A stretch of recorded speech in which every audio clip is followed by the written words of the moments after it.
Agora, um aspecto mais particular aqui. Eu lembro, isso foi em 99, devido a uma crise nos negócios, meu pai começou a procurá-lo insistentemente. Isso foi em 99. Que queria conversar com você. Eu lembro muito, preciso conversar com o pastor Edilson. Tentava ligar e desencontrava. Enfim, eu lembro que uma terça-feira eu fui para a célula na sua casa e você foi lá para minha casa. Fui para sua casa. Né? E quando eu voltei, você estava sentado na ponta da mesa com meu pai. Eu lembro que eu cheguei e eu vi meu pai aos prantos. Mas não falei nada, entrei, fui pro quarto, estava com a minha mãe lá. E aquele dia meu pai entregou a vida dele para Jesus. A vida dele, assim, eu costumo dizer que eu nunca vi um cristão com uma conversão tão radical como eu vi na vida do meu pai. Foi mesmo. Pedro foi uma preciosidade na minha vida também. O que você lembra daquele dia? E para você como um pastor, eu imagino que essa experiência de alguém entregar a sua vida para Jesus é a experiência máxima do ministério pastoral. Como é que é para você essa experiência? O Pedro foi um presente de Deus na minha vida, né? Porque primeiro que ele era generoso, mesmo antes de ele ter aquela experiência com Jesus, ele já era uma pessoa generosa. É da natureza dele. Ele é um diácono por natureza. E mesmo antes de se converter, ele sempre ajudou, né, ali na igreja. Sua mãe já frequentava, sua avó, seu avô estavam lá com a gente e tudo. E Pedro ia de vez em quando num culto ou outro e tal, mas ele participava naquela época. Ele ainda tinha uma empresa que tinha uma certa importância aqui na cidade e tudo mais, tinha uma vida muito privilegiada, mas ele sempre foi generoso com a gente, né? E ajudou em muitas ocasiões.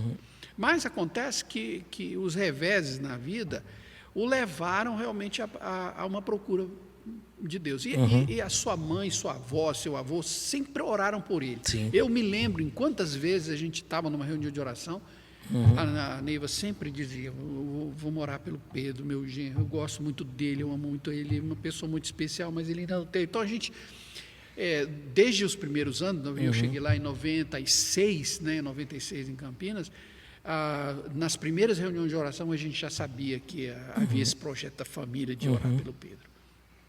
Eventualmente ele gostou de mim, isso eu dou graças a Deus, ele foi com a minha cara assim e tal. E eventualmente no nosso relacionamento ele marcou aquele dia, eu fui lá conversar com ele contou mesmo das lutas que eles estavam tendo, e eu me lembro de ter dito para ele: olha, Pedro, Deus tem um plano para a sua vida, Ele te ama, mas não é de agora não, né? Não é porque você está numa fase difícil que Deus resolveu te amar. Ele te amou antes da fundação do mundo, Ele tem um plano. Então. Só que Deus já tinha, quando eu cheguei lá na tua casa, Daniel, Deus já tinha entrado no coração do teu pai. Eu só puxei a rede, como a gente fala, mas ele já estava resolvido, né? Eu não precisei persuadir o Pedro a entregar a vida a Cristo. Ele já estava resolvido. Eu só cheguei lá e falei para ele: você quer orar? Quero. Ele orou ali e ali se emocionou, mas Deus já tinha feito, Deus já tinha entrado no coração dele, né? E depois, assim, quer dizer, aí depois da conversão, aí que o caldo entornou mesmo, né? Porque aí foi uma luta em cima da outra, né? Às vezes eu falava: Senhor, eu acho que o Pedro não vai aguentar, alivia o negócio, mas Deus nem aliviou e nem o Pedro largou o evangelho. Pelo contrário, ele se firmou, né? Se tornou um dos líderes mais importantes, né? Com a habilidade que ele tinha, com a capacidade de reformou aquele espaço Shalom, fez aquela Silva parecer um templo maravilhoso, né?